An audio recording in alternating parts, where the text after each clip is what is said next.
man was born in Germany but has lived in the Netherlands for over 20 years, since 1992, I believe. Yes.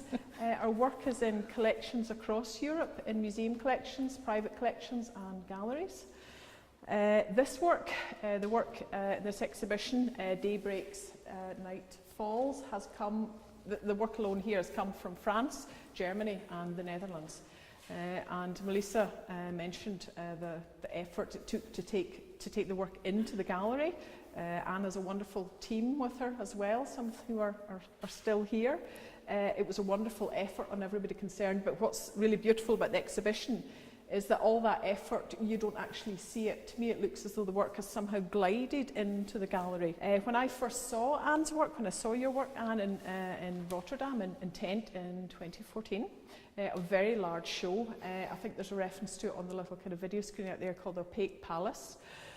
What I was struck by was, it's a while since I've seen a contemporary show that was so monumental, that had such a sense of kind of epic scale. And it actually took me a while to realise, as I was going around the show, the material that it was made of. It didn't kind of occur to me to think of the material. It didn't suggest a particular material to me. What it suggested was ideas about European history. It suggested a political dimension, but also the very form and scale of it was almost above a particular type of art form. But I know from the research that I've done in your work and what I find out about it, that you have trained as a conceptual artist, that's the way that you work, that's the way that you teach. And I think that might be interesting for people, because when we think of conceptual art, perhaps we think of Duchamp, we think of the ready-mades, we think of work that's perhaps more ephemeral or transitory, whereas this work is almost like a kind of contradiction to the idea of a conceptual approach. And I just wonder... That's visual, that you see it as a contradiction. Okay, but I think... but I think in general terms, I think that I'm a visual artist. Yes. And I think that I should communicate visual. My language to communicate is not writing text, but it's communicate, it's a visual communication. And that's also because I hate exhibitions where you first have to read the text and then back to the space. This is a kind of art that I appreciate too. But it's not my work, how I want to function as an artist. I want to function as an artist that that is visual and that it communicates in a visual way. And that is something which is the strange thing. What I always see is there's this big division in between this conceptual way of working. So you have this approach where you have a text and some just less image. And then you have the other side, which is a lot of visual aspect, but no concept. And I think it's insane to keep it like that. For me, it makes sense that they both these things, that they come together. And so as soon as it starts to be like that, so it becomes interesting for me. So also in my way of work is a lot of research, really a lot. So if I start with a subject, I start some years ago, and then I start to collect books, I start to collect images also, and from newspapers. But also art history books, and then suddenly they grow something, and then the themes they come together, and then I take the decision to start with that as a subject. So there's always a long research before, and then I start, and the working process itself is quite technical. But it's guided by the ideas, so it is not guided by the technical things. It is just fighting against all technical problems, because I work exclusively with clay. And you have gravity, which is, as a sculptor, not really nice. So I'm jealous of video artists who can make things fly, and I'm also jealous of painters who just put something there. And so we always have to deal with gravity. Yes. And as the sculptures are quite large, so for me it is always... Yeah, you know, all these busts, they were made and they're built up, you know, you just grab a clay, like I don't know, we had to do then at school, the ashtray thing. So, so it's like ashtray, but then building up but then a little bit larger. Smaller, And so it's really building up. So you build up there, and then they go on. And if you have these shoulders, they are too heavy. So then they break down, but you have to fix them, because I don't want, in this case, I want heroes, strong men. They don't have shoulders like that. No.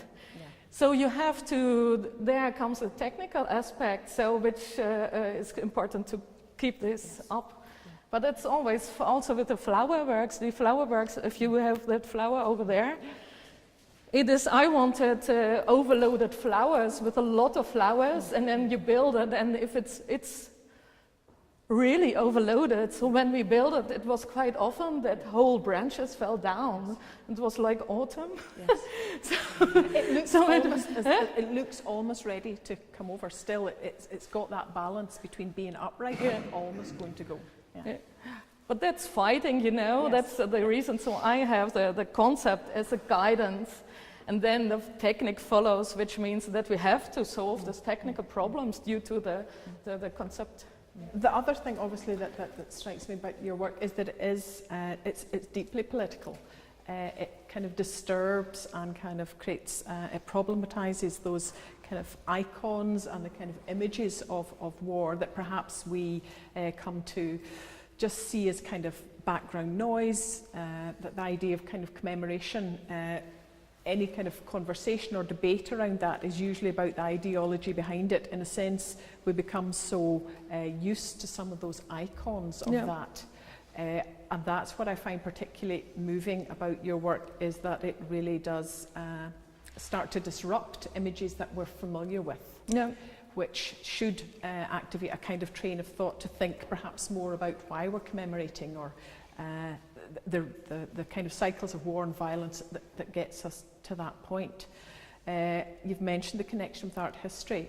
Would you like to say something about the connection between your kind of sense of history in terms of art history, in terms of European history? And I just wondered if you want to say something about that sense of history. Well, the busts are a part of the low culture. So they, of course, they are busts which are made by famous artists.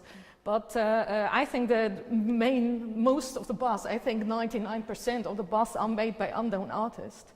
And the function, they have a totally different function. They don't have an art historical function, they have a political function. And so they also, you cannot treat them as an high art thing, but it is a political statement. And so when you see the bus, it's not just European culture. If you are to go to China, they do the same. And so they have all these, so it is kind of, that's something which I think it's kind of intriguing, that you see something where you see everywhere, all around the world, that they use the same way to represent power. Yeah, no, I think that's my husband, by the way. No, but that to do, where you can show how power of importance of political things, and that is something that is so normal that we don't see it anymore. If you walk around in cities, then I have been in south of France and for an exhibition, and then you walk around in the city and you see a lot of busts, but I don't know any one of them. So I started to questioning how it is about with the power. So I started to question my that. And that at the same time, I told before that I have all these books and all that I collect for the whole time, for a long time. And there was one book, I was also particularly interested in the First World War and how it was represented. And in this research time, I found a book of Karl Ernst Friedrich. He was an anarcho-pacifist, and he collected a lot of pictures from the First World War, really horrible pictures of damaged soldiers. And when he made a book of that, when it was obvious that Second World War was coming, everyone was going to prepare for the Second World War. And he put all these images in a book to show all these countries, like, this is what you really want to really want this. The war is horrible, and of course we all know that he didn't succeed with this book, but it's a quite important monument also for the war in general. And there were a lot of pictures in this book, particularly which interested me particularly, and that are damaged faces of soldiers. Yes. So they came back with half of the face blown away, and I was quite intrigued by that, because you have on the one side you have this boss with official representative face of war, and then on this other side you have this realistic face of war with a half blown away faces. And what I try to do in this the series of boss, is to combine these two faces, so that you combine the bust as a hero. So I build it up, man, in most cases man, with a lot of power. And then when I finish them, when they're perfect, when they are really like they should be, then I started to make holes in it. So I started to undermine the power, to questioning the power. So it is a technical thing, but at the same time it's a conceptual thing to damage them. So I made, if you have this bust, for example, then we build it up. I read a lot, and it takes weeks. Yes. So it is a very, very slow process. So it takes weeks, and then finally we are there, and then finally you have a bust that everyone should be proud of, that they made it, and then the real work starts. And which means that I cut off faces, I cut off a party of parts, and then so it is to get a balance in between the power, but at the same time questioning about that. And then what we also did here was that we put this clay thing in, and that is going to drip in the kiln, so they all are cooked in a kiln. And so we made a lot of tests that I knew that it will be light blue, and I knew also that's how stable it was or not. Yes. But there's always a big surprise. There's always a big risk for me when I make this. So if I put that in a kiln and it's fired, I never know exactly how it will look like, even though I make tests, a lot of tests for weeks and months to test it out. And this is going to, it's just filling in the gaps, but just temporary and really in a bad way.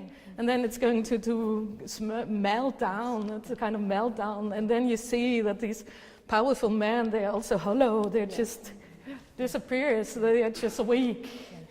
So, and for you as an artist, go through all those tests, but there's still an element of surprise. Obviously, when the work comes out the kiln, there's still something new that's going to come back to you when it comes out the kiln. There's a big risk, and I think it is. I think that's something that each good artist should use, to take risk. And I always compared, like if I'm making a new series and it's totally white and I don't know where to go exactly, but I always compared that you are on this 10-meter shelf and you have to jump, and there's a swimming pool, but you don't know yet if there's water or not, but you have to jump, and then you will find a way how to make it happen. Yes, but it is there's a big risk always, and because if you don't take risk, you can enter new territory.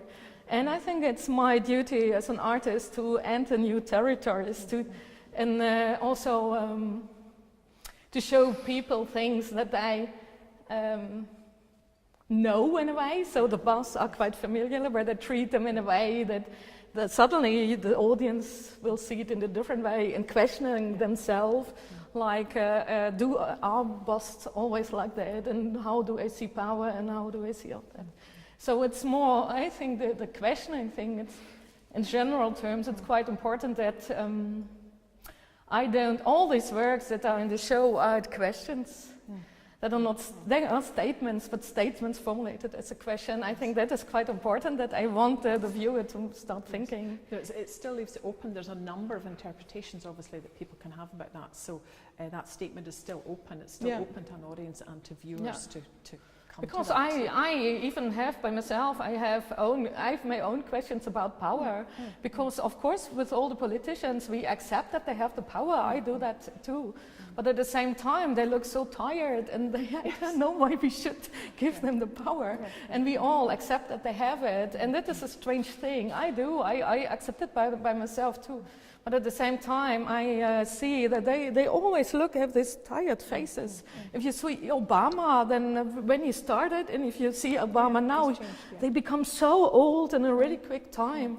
And that is something, all this, if you see, there's a woman, if you Angela Merkel, she even starts to look the same.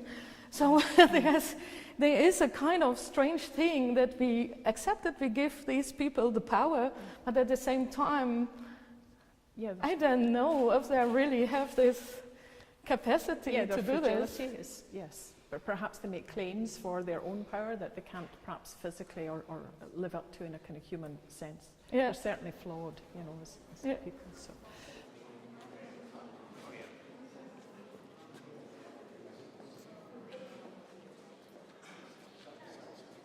I find these works some of the most moving in the exhibition, these wreaths, and I suppose in a sense it's because you almost catch them out the corner of your eye. It's something to do with the kind of the peripheral nature of them, but it's also the kind of the earth returning to earth in a sense, without trying to avoid a kind of cliche, but they are almost the kind of antithesis, they're the opposite of what we're supposed to, or kind of instructed to feel if you stand in front of a commemorative plaque or a wreath.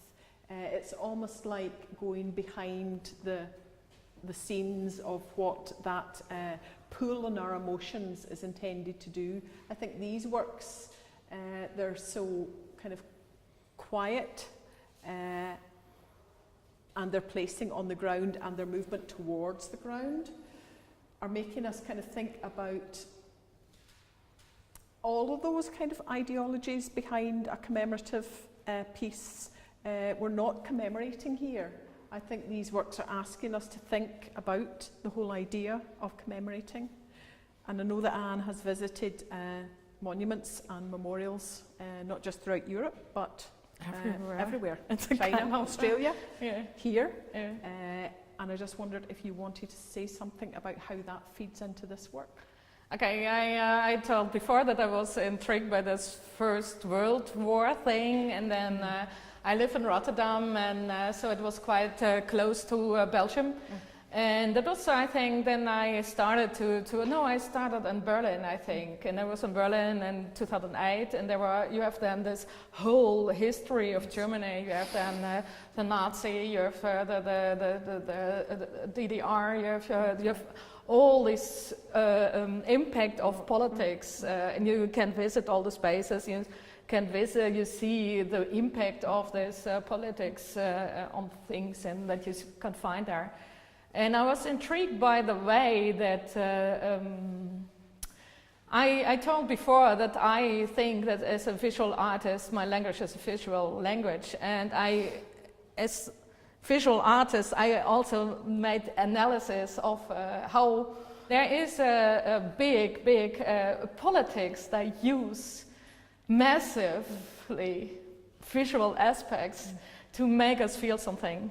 And I visited memorials, war memorials. Each nation has a different way that they work with these monuments. So you have then the British, they think that they won the First World War, so they have they have these large graveyards, so it's not really one actually, if you have so many dead people. And they have these massive graveyards, and they are all white, and they have a lot of flowers, and they are kind of light atmosphere there. And the Germans, they feel still guilty, even though it's 100 years ago, they still feel guilty about the First World War. And also, of course, with the second, but but then they feel guilty, so the whole graveyard looks different. So it is first, which is typical German, is that you pass through a building where they explain that war is not good. So, it's good to mention that, and then if you're prepared, then you can enter the space. And then it is quite dark, and it's not the British. They treat the graveyards really well. They have people going there looking for the flowers and all that, so it's really well treated. But the German, they don't know how to deal with that part of history, so they have a lot of garbage. But at the same time, they say no, we cannot do nothing. So they have to find a way how to deal with that in a good way. So you see, which intrigues me, is that these graveyards are made 100 years ago, but they reflect the way we think now about politics. I think that is something which is quite interesting. It's something from the past, and that how we treat with that says a lot about us now. So that was the reason why I started with that. And this series, the Requiem of Heroism series, was based on this. And then you have, I don't know why, but we think we have to put wreath there. And we do that, and we have this ceremony, and then the wreath has a function. But I visited the first memorials then some days later in the rain. And all the function was not there because the people was not there, there was no ceremony. So you just see then the leftovers. And they were really destroyed. And they still had this idea of commemoration, but at the same time it was just leftovers. Stuff, yeah. So I don't know if it's English word too, but I call that compost. Compost, yeah, we spoke about compost. So it is. So I was today. So you already told that I like to visit all these memorials everywhere. So also when I was in China, I go then to the memorials in Australia. So it's quite interesting. And then you see that. You see everywhere that they use the same way of symbols and all that. And then today I was also here in Derry, of course, and then you have this whole Bloody Sunday mile. And there was this, what was it called? The kind of obelisk thing? Yeah, the obelisk thing. And there were a lot of flowers in front. And it was also...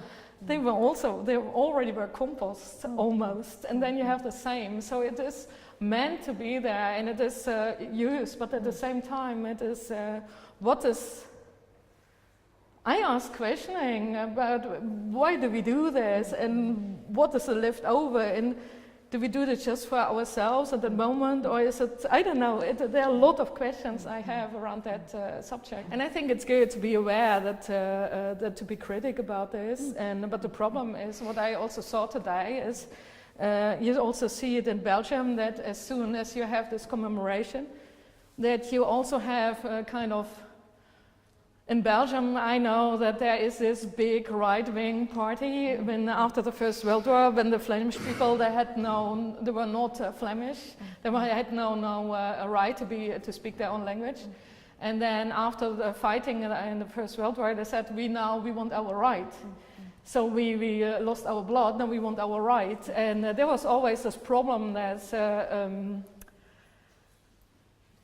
I absolutely can understand that, and I think they absolutely have a point, but the problem is then there are always right-wing people who use that in a wrong way, so then that they step in and that they're going to use it for nationalistic visions, which is totally the other way around. And that is something which is really, really dangerous. Yes, but it's quite easy. It's so easy to slip that way. Unless we keep asking questions. But it's important to keep asking questions. But you always have to be aware if you start asking this question, that's not going to go the right way, because then we are again at that point when people start to fight against each other, and that is a kind of really risky thing. And people like to think in black and white, and in good and bad. But things like war and all this are not just good and bad; that they are so complex, and that is something. But that is so difficult to communicate. Also for newspapers that like it, if it's black or white, that's easy. Then they have a headline, and it is quite difficult to talk about these things in this space in between. But I think this space in between, I think this is the most intriguing we are the part. space. Art is the space in between. This is Not always. We also have Damien Hirst, and we have,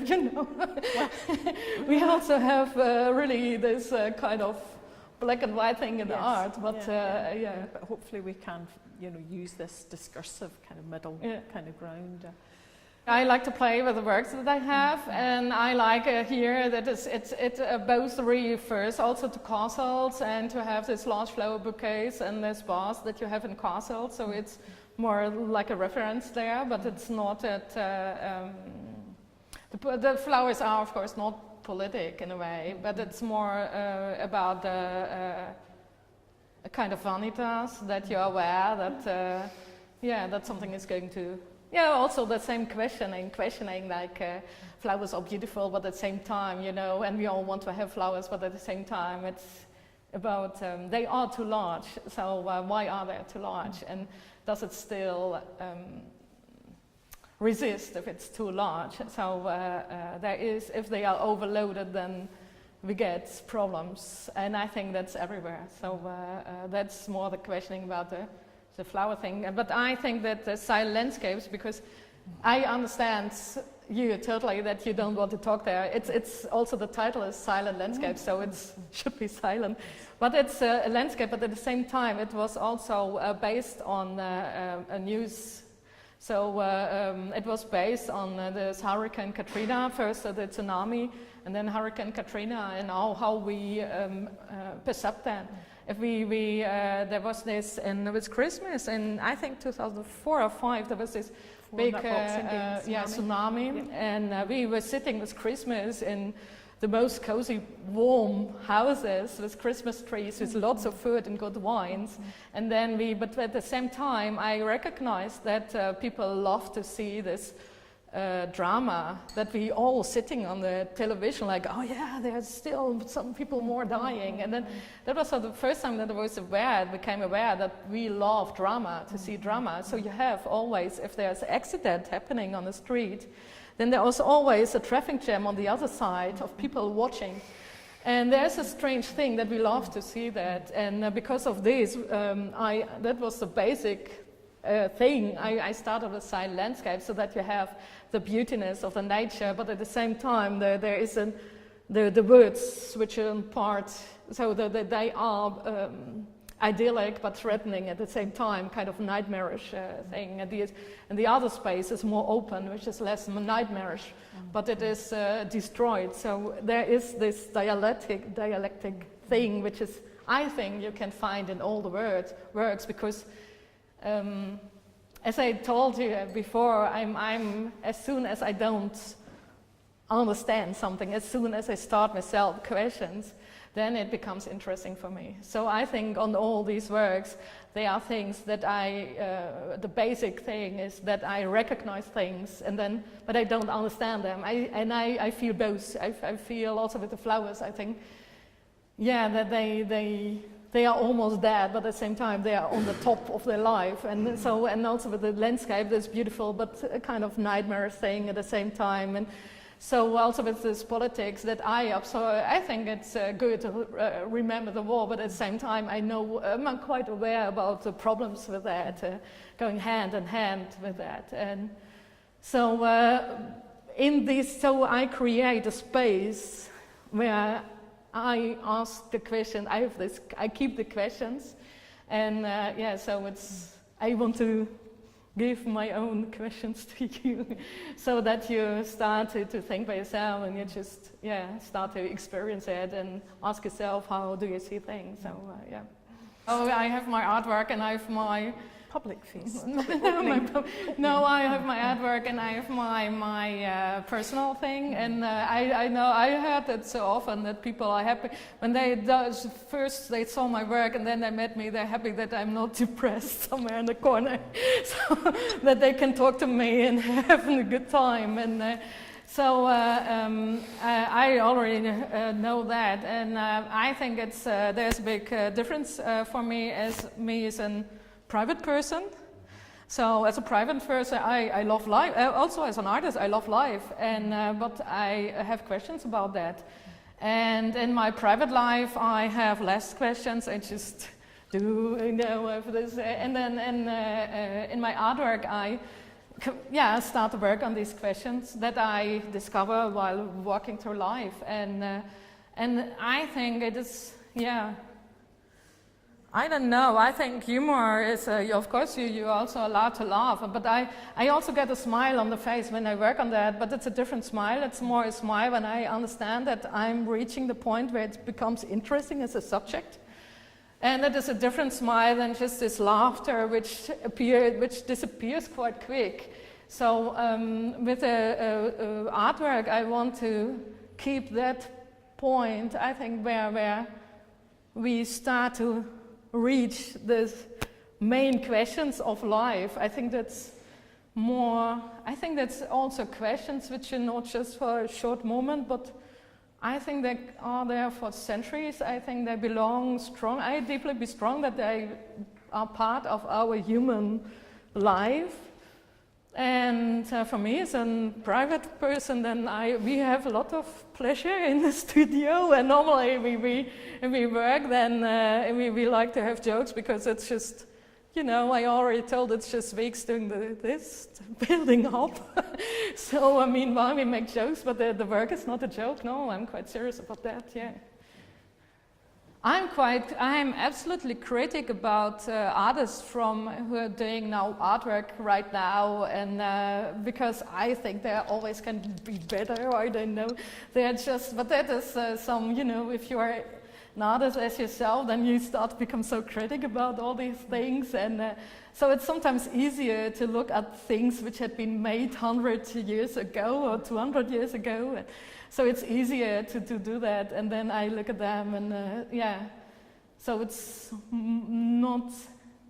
Of course, I see a lot of art, but I'm really, I'm not so easy that I say, oh yeah, great.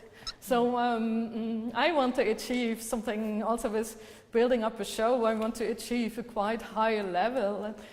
So I expect that from my colleagues as well, and but it's not everything. It's not quite often that all the things come together. You saw a show in Rotterdam in tent. I think that was also for me. It was 3 times as large as this, and with really amazing installations. And that was also an opportunity for me as an artist to really use space. And so it's quite rare that everything comes together. Because if you have really good shows, then you need the artist who has the potential to make the good show. You need the institution who is willing to follow the artist in that, because that means always crossing border.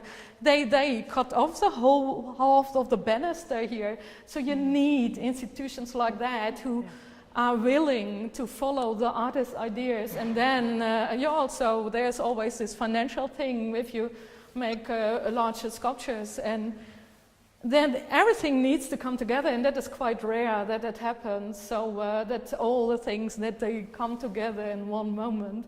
So that is not. I think that's also something which is quite typical for life. That if you think about your life, then you wouldn't say that it was a bad life, but that everything came together in a way that you said, "Oh yeah, that's beautiful." I think that's quite rare moments. So So I think that's a good point to thank Anne and to let everybody have a look at the rest of the exhibition, particularly through there if you haven't been through there. Anne mentioned cutting off the banister, and it's also a good point to thank all the staff at Void for and Anne's team as well that have come from Rotterdam. So a huge thank you to everybody, especially you, Anne, for being here and sharing the work and for your thoughts this evening. Thank you so much.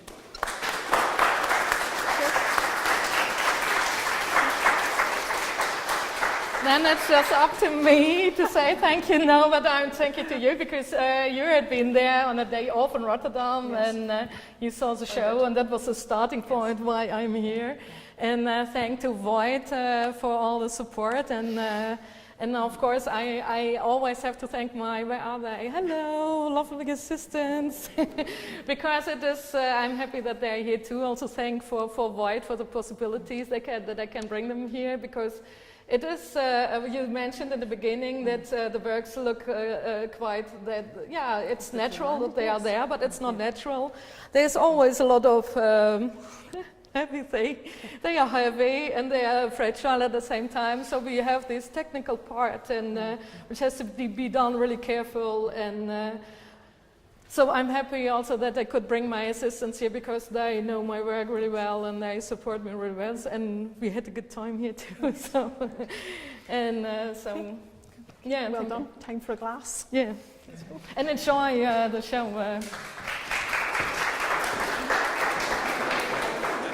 Yeah.